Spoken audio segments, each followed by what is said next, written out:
Foam pads are useful for a number of different projects, like replacing chair or couch cushions or creating a custom mattress for camping. However, they often need to be cut down to size to suit your needs. Foam is easy to cut, but because it's so soft, it can be a little tricky to get a straight, even line. Luckily, you can use a variety of tools to slice into the foam. And if you work slowly and carefully, you'll get great results. So, we are going to watch about the how to cut foam pad. Method 1. Choosing a blade. First is use a long serrated knife to easily cut thick foam. Small air holes form inside the foam when it's heated, similar to the air pockets that are created inside bread when it's baked. That's what gives foam its light, airy consistency, and it's also why it can be hard to cut. If you use a serrated knife like the kind used for cutting bread, it will make the job much easier.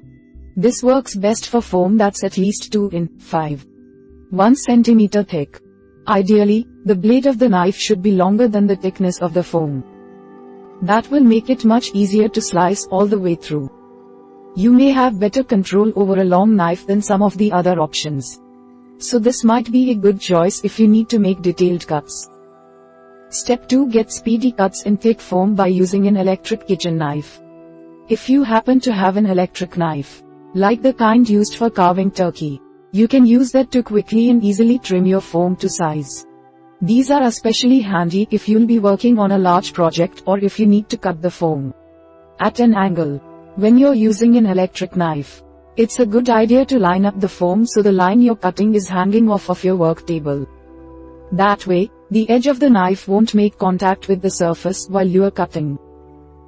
If your foam is less than about 2 in 5. 1 centimeter, it's probably easier to use a rotary cutter or craft knife. You can purchase electric kitchen knives at most department stores. They're usually pretty inexpensive, so it might be worth picking one up if you have a big project to work on. Step 3. Opt for a rotary cutter to cut thin foam pieces. If your foam pad is 2 in 1. 3 centimeters or less, a large, 60 millimeters, rotary cutter can make short work of the job.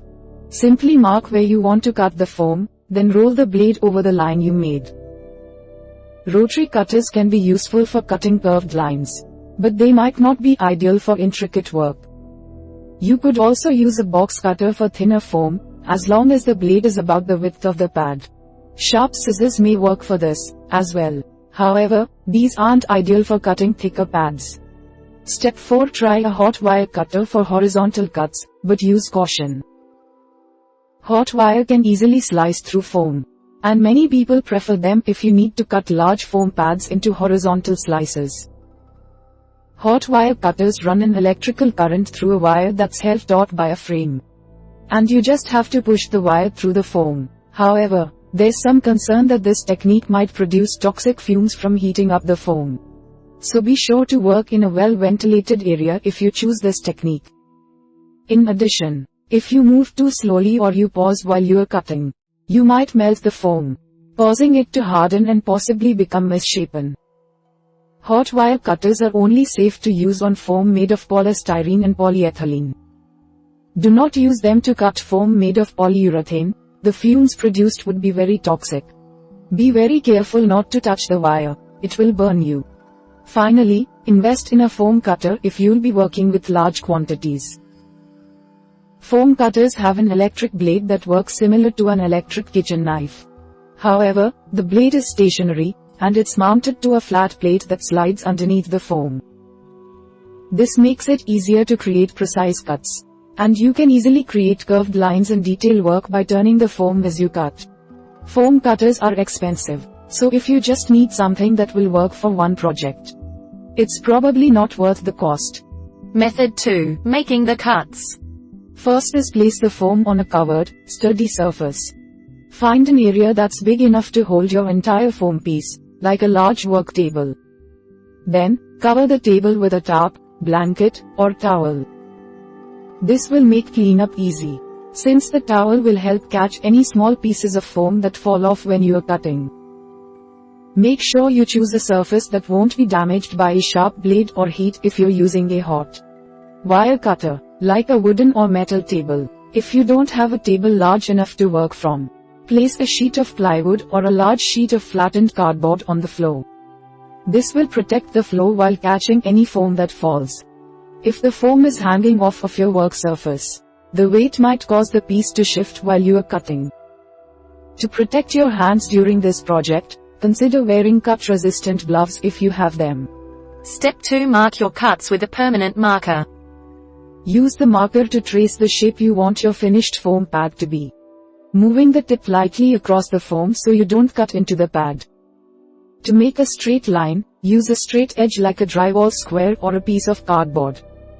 If the cuts will be more detailed, you might want to print out or draw a template and pin it to the foam before you trace your lines. If you'll be working with a thick piece of foam, you may want to mark your cuts on the top, sides, and bottom. That way, it will be easy to make sure your cuts are straight all the way through the pad. Remember, it's better to err on the side of cutting the pieces a little larger, rather than having them be too small. The foam will compress into place if it's a little too big, or you can cut off more if you need to.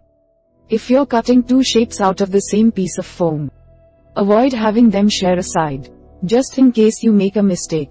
For instance, if you're cutting two cushions from the same foam pad, you'd want to put a gap of at least 1 to 1 centimeter between the squares.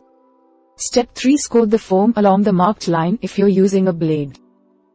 If you're using a knife, rotary cutter, or box cutter to cut the foam, hold the blade so it's perfectly vertical over the line you want to cut.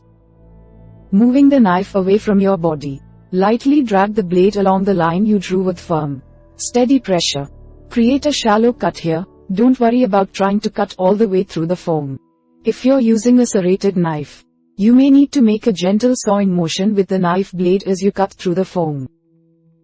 As long as the blade stays straight up and down, you should still get an even edge.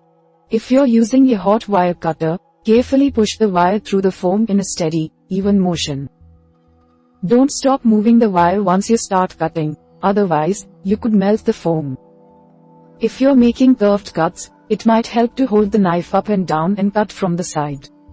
Step 4. Continue making smooth cuts until you slice through the foam pad.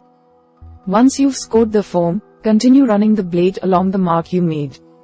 Each cut should as smooth of a motion as possible. Don't push down hard with the knife, just let the weight of the blade do the work on each pass. If you need to, make several passes until the knife slices through the bottom of the foam. Do not press down on the foam while you are cutting. That will change the shape of the foam, making your cuts uneven. If you're using a long enough knife blade, you should be able to easily cut through the bottom of the foam pad without having to compress the foam.